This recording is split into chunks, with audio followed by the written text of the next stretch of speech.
You are ready. You're ready to start your business, or you're ready to grow your business, or you just want to take your business to the next level, and you are trying to get all those thoughts in your head about how, when, what, and why you're going to do this. Well, in today's episode of CPTV, I am going to walk you through the 6 steps to getting your mind right as an entrepreneur. Let's get to work. You an entrepreneur, I got what you need. CPTV. Giving you the blueprints that impact growth in your business and life. Hey love, how are you? CP here, and I am so excited about today's episode because it is one of the things that I think is so important when you are an entrepreneur or you're on an entrepreneurial journey and you have got to get your focus. I think that sometimes the noise that goes on in your head when you're entrepreneurial, when you want to start something or when you're in the middle of something and you're trying to figure out the next steps or the next levels. And so ultimately, this piece, really getting your mind right, I want you to take a deep breath because you're going to have lots of different thoughts. And the hardest part is trying to figure out how to organize it all. But there's really only 6 things that I want you to focus on. And so when I'm talking about these 6 things that we're getting ready to dive into right now, I want you to really take some time to think. But you only really need to think about these 6 things. And these 6 things are really going to guide everything. It's going to get rid of all the noise, but you're really going to have to work through them as you begin or as you continue upon your entrepreneurial journey. So the first in these 6 things is the why. And I always start with the why because I really remember when I had to take the time to really sit and think about my why and why it's so important to know that and to believe that and to understand that. And it took me, quite a different opportunities throughout my journey to really focus on the why because I spent so much time really trying to figure out the what I was going to sell or what I was going to offer or what I was going to do. And even the how I was going to do it. Was I going to, do it online or was I going to do it face to face or was I going to have a team? I mean, it was just crazy, but I really didn't spend enough time really thinking through my why. And honestly, your why is going to guide everything else and every other decision and really every other thought that you're going to have at this step in the process. And so the best way for me to describe it, and I do this training a lot with our company, Big HR, and also with CCP Enterprises, it's really helping people determine what the why is. Because there is an amazing man by the name of Simon Sinek, and he's got an amazing book out called Understanding and Knowing Your Why. But most importantly, he did an amazing TED Talk on really why knowing your why is so important. Well, it really boils down to physiologically your limbic brain and how people make their decisions about influence, what they buy, and who they buy from. And so I think that even though he has an amazing book, that TED Talk is going to be instrumental in explaining to you why knowing your why is so important. Once you have your why, it will really open up your mind to being able to answer their questions to people like, what do you do? Sometimes people will say, what do you do? And what you really should be telling them is why you do it, because people believe in your why more than they believe in your what or your how. So I'm going to walk you through a little bit of an exercise that I did in order to figure out my why, but I definitely want you to check out that TED Talk from Simon and I'm going to link that for you below down in the description box because it is an amazing understanding and discovery of why knowing your why is so important. And then walking through figuring out your why, it's no small feat, really. I mean, it's like trying to get your mind wrapped around the real deep belief system and the impact that you want to have with your business, but there is an amazing exercise that you can embark upon. And as usual, I'm going to give you an amazing tool to help you get your mind right. So when you are taking this time that I mentioned, the time that you need to really sit and think about your business and your future of your business, that is the worksheet that I ultimately want you to use. And it's linked down in the below. So I want you to click on it. You'll be able to download it. It's free for you, but it's going to help you kind of work through this getting your mind right episode and this getting your mind right strategy that you've really got to focus on. And a big piece of getting your why is really to start with telling stories.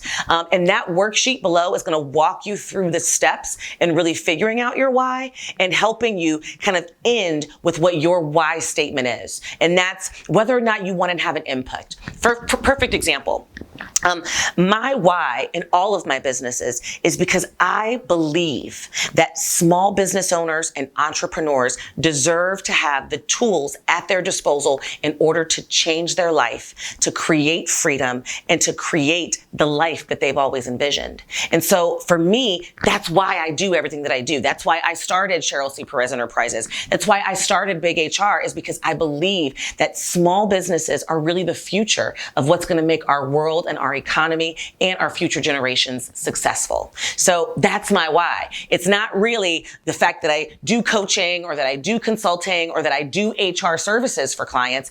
It's because I believe that I want to alleviate the stressors that comes along with being an entrepreneur and the struggles that come along with that, and giving people tried and true tips and tools that are going to eliminate the noise and really give them the opportunity to move forward in their journey successfully, efficiently, and without unnecessary mistakes. So that's my why. That's what I believe. And that's what you really have to determine. And that worksheet down below is going to help you figure that out. I'm going to walk you through the steps to come up with your why so that you can effectively communicate it. So that's really the first thing I want you to think about and really talk about your why. Okay? So let's talk about step 2. Moving on to our second consideration, your who. I spend so much time really trying to dive into your main exact customer focuses. And a lot of people want to leave this particular consideration very broad and very open. And I gotta tell you, you can't. You will not know how to market. You will not know whether or not your products and services will sell if you don't know who you are targeting. So I'm talking about consideration number 2 is, who is your customer avatar? That is something that you really have to spend time while you're thinking all of this through, figuring out. And I mean, you've got to get specific. You've got to niche down in order to really understand who you're targeting. Everything else will be guided off of that in this journey that you're about to embark upon. And so I know, for instance, my who, exactly what he or she looks like, exactly what their age range is, exactly what their educational levels are, what their habits are. And a lot of the reason why I was able to really narrow in on my avatar is because I really am kind of my client avatar. I'm a small business owner. I'm an entrepreneur. I'm a go-getter. I'm someone who wants to create a future for my children. I want to leave a legacy. I want to do good in my community. And I ultimately want to help solve a fundamental problem that exists in our society. And so I've been able to kind of take my customer avatar, which is also going to be included in that workbook that I mentioned to you. And it's a nice one. So you want to make sure you get that download. It's going to help you work through the specifics of who it is that you're targeting. Perfect example. I had a business coaching client who came to me with some great ideas about some bath bombs and some self-care types of materials that they wanted to be able to provide customers with. And as they were describing the process to me of what it was going to take to make these bath bombs and how they were organic and how they were going to be using pretty expensive ingredients to create them, I said, so who are you going to be selling this to? And they said, well, I think girls my age, maybe college students, or maybe, women who, are in their 20s and they want to learn relaxation techniques. And I said, no, what you're describing to me is a product that's going to be very expensive to create, right? So if you're describing that product to me and it's going to be expensive to create, you're not going to be able to charge a price that's going to be a good fit for college students, because college students are typically broke. So the average college student doesn't have expendable income to purchase things like organic, high-end bath bombs. So your customer avatar might be women, absolutely. But it's probably more executive professional women who are dealing with various stressors in their lives. Their time is limited. They might be running a career or a business and a family, and relaxation is at the top of their list, and they want to be able to drop a bath bomb in and can afford to fork out 40 or 50 bucks for a bath bomb. So that gives you an example of how detailed you need to be for this customer avatar. And once you figure that out, it'll be guiding all of your marketing efforts, all of your branding, and everything that you're selling selling, but most importantly, your message and who you're targeting. It's also going to eliminate a lot of crazy wastes of time, spending time at networking events or with people who really aren't your customer avatar, because that's a whole nother video and we'll get into it a little bit later. But that really does become a problem, because when you're a new entrepreneur, you want to take advantage of every opportunity to make money. But not every opportunity is going to make you money. And the only way that you're going to know that is if you make sure that your opportunity includes your primary customer. So you gotta know who. The next major consideration that you want to focus on as you are taking this time to really think about your business is where. Where do you want all of this to go? And I can tell you, my very first business, I spent zero time really thinking about where I wanted it to go. I just knew that I wanted one and I had to do this and I wanted to make some money and really didn't even know why. So it was very difficult for me to articulate it. I really didn't know who I was targeting. So it was very difficult for me to market and actually be successful in sales. But also, I didn't really know where. And so I made decisions about the structure of my business, about the processes that I put in place, about who I talked to about my business. I made decisions about all of those things that affected the future of that business without really seeing the future of that business. So for instance, my current businesses, I know right now, my active businesses, Big HR and Cheryl C. Perez Enterprises, they have different end goals. Big HR was a business that was created as a legacy for my family. I knew when I started that business that my dream was to have it go on for generation after generation to create a legacy of wealth in our lives and in our community. And so that affected who I brought on as partners, right?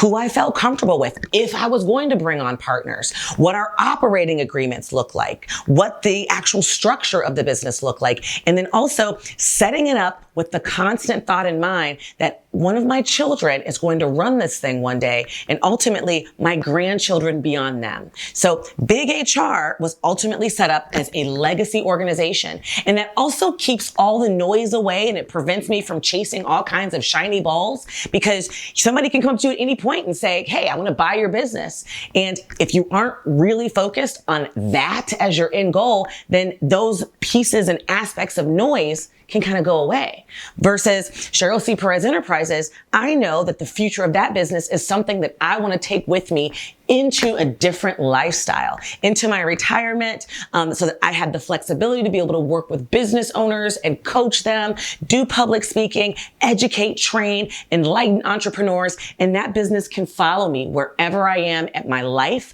or in the world. So that end result, the where, is a big piece of where you want it to go. And it's also a big piece of what you're going to do as you are really trying to get rid of all that noise in designing your business. Next major consideration is what? And this is probably a thought that has been running through your head over and over and over again. What is your risk tolerance when it comes to being an entrepreneur? What is it that you can tolerate from a financial perspective, from a personal health perspective, from a relationship perspective, that is going to enable you to push through the tough times and to celebrate the good times? So your decision for how you're going to structure this business, how much time you're going to give to this business, when you're going to schedule time to give to this business, and what type of commitment you're going to make to really see your dreams and your future come alive is all dependent upon what, right? What? Can you quit your full-time gig right now and do your business full-time? That's a good question, right? What is your risk tolerance from a financial perspective? Do you have enough money set aside? Do you have a big bonus coming your way that you can kind of schedule around? Because you will need some lead time in order to actually start generating income, right? What is your family going to say? What kind of time commitment are they going to understand you're going to need to give to this business? And are they going to be okay with it? Is your significant other or your spouse or your girlfriend or your boyfriend really going to be okay? And you need to answer those questions in order to really figure out what your risk tolerance is. If you determine that some of those questions can be answered and they give you anxiety and you don't really know, before you move forward with the next step in starting your business, you have got to get that together. And when I say the next step, just in case you missed it, you may have already seen the first video in this series. What are the 6 steps that you need to put in place in order to start your business? I will link that in the cards up here and also put it in the description box below. You got to check that out because it gives you an overview of all 6 steps. Because right now we're really talking about the first one, and you can't move on to the next one until you work through all this mind junk that you're dealing with right now. So you've got to know what your risk tolerance is and make your decisions around your business based upon the answers to those what questions. Now, you may be rushing around right now taking a ton of notes on what I'm giving you, and that is good. Kudos to you, because that means that you are committed to learning and you are committed to really growing your 6 or 7-figure business that you have envisioned for the rest of your life. But don't freak out, because I am going to give you some homework to help you be accountable, and I want to see some results in that homework, and I'll explain that later on in the video, so stay tuned. But I'm also going to give you an amazing workbook that you can print off and take with you to that private space, and during that time that I told you need to spend some time thinking, and that workbook is going to help you get your mind right surrounding being an entrepreneur. So let's move on to kind of that 5th consideration. How will you get there?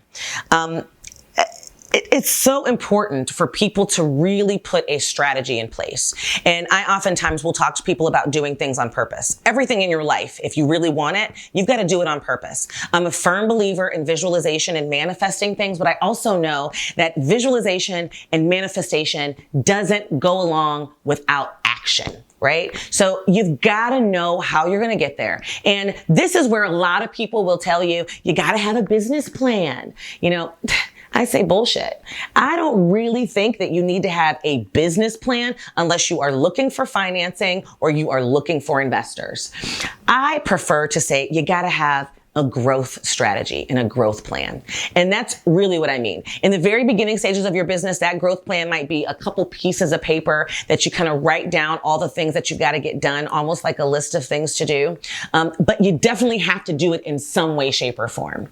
Inside of my program, the startup program, I actually give you a very detailed growth action plan strategy, and we walk through in very much detail how to actually put all that in place. And we'll get to that a lot later, so don't worry about it right now. But to be able to actually sit down and write out a game plan. A lot of people say, well, I know my plan. It's in my head. It's in my head.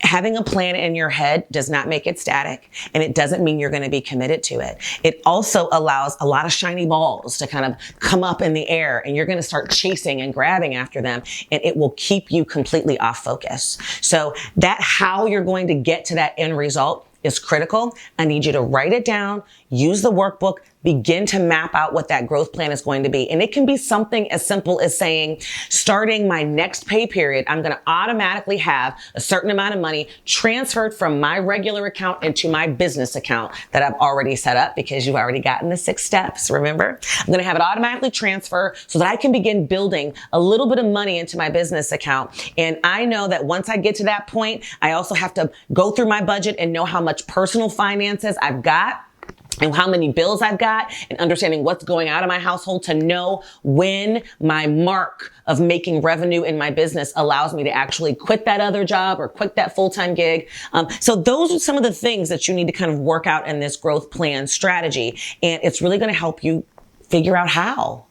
And before we get into the 6th and final consideration that I need you to think about as you get your mind right and getting your business started, growing, or leveling up your overall organization, I'd like for you to do me a favor.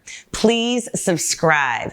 Click that subscribe button, click that bell so that you'll actually receive reminders for every CPTV episode that goes in. Like this comment by smashing that thumbs up, and also share this with a friend or a colleague who you know has that entrepreneurial desire and just needs some guidance in order to get there. So let's move on to that 6th consideration. And this is a tricky one, because sometimes people will tell you, well, you also got to know if you can do it. I choose to ask you if you will do it. They're really 2 different things. So can is really about the level of knowledge, right? The level of intellect that you have. It deals with the cognitive part of your brain. And it's kind of like, do you have enough information in order to really get this done and implement, right? So I'm not talking about can, because I imagine that if you can't do it, that you wouldn't even be watching this episode right now, right? Obviously you can. Anybody can do anything that they set their mind to. The real question that I need you to answer is will.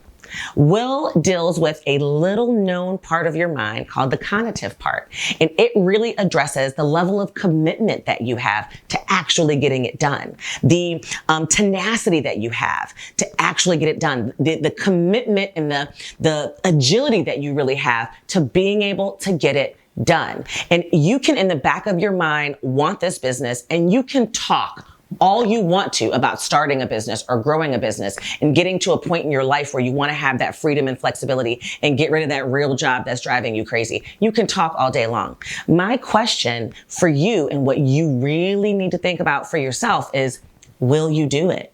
Will you figure out how to get it done? Even if you say to yourself, I'm going to go to my 9 to 5 from 9 to 5, and every single day from 5 to 7, I'm going to work on my future and my dream. So do you have the patience to get it done? Will you ensure that you can be patient enough to see your business grow? They do not grow overnight. It takes a lot of hard work and effort. It takes a lot of long hours, especially if your business is starting out as your side hustle, and it takes a commitment to actually being able to pull through.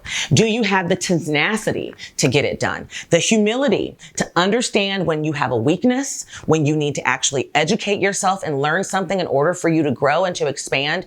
Will you take the opportunity to equip yourself, right? And then also, most importantly, do you have the drive to figure out and get outside of your comfort zone? A lot of things about being an entrepreneur means that you're going to be diving into different aspects of your business that you may not have a whole lot of experience in, that you may not have a whole lot of skills in. And will you invest in growing that aspect of who you are? A lot of clients that come to me, even when they're starting up, they don't have a lot of money, but they pay me as their coach to help them figure it out. Why? Because they're going to invest in figuring out and fixing and coming up with whatever their weaknesses are. They're going to invest in hiring someone to help them figure all of that out.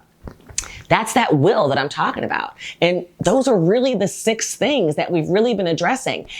Looking at these 6 things, spending some time thinking through these 6 things is going to set you up for the next step in really being able to get to your business and get it going and start making the money and the future that you envision for yourself and for your family. So I have a question for you. What is your why, who, where, what, how, and will for you starting upon your entrepreneurial journey? Please share all of that in the comments below. I would love to hear and be able to give you some feedback on how exciting it really is and maybe help you work through some of those things. And guess what? You've got homework. I am all about the real deal accountability. So I want you to click the link below, download your workbook, and do every single step that's in there. All right. And I want you, when you're all done with it, to take a picture or a video message and tag me in it on Instagram or Facebook at Cheryl C. Perez. And I want you to leave hashtag CP Impact, get your mind right. And I will find it, I will look at it, and I will feature you in a future episode of CPTV. It's kind of get you some free coaching in there. So please make sure you do your homework and let me know when it's done. All right? Because I know that you want to have impact in your business. So there you have it. The 6 questions and considerations that you will need to get ready and get your mind right. Don't forget to check out all the videos and all the links that I've mentioned during today's episode. They will be down in the description box, so take a look around because they will really dive deep into helping you really get these steps accomplished and moving on. And don't forget, please help me out. Subscribe to the channel, hit that bell because you'll get notified whenever we are uploading a new CPTV episode, which is every Tuesday and Friday. Make sure that you share this with your friends and your loved ones and hit that like button to give me some feedback. And make sure you leave your comments as well. I so love to read the comments in the community. So until next time, love.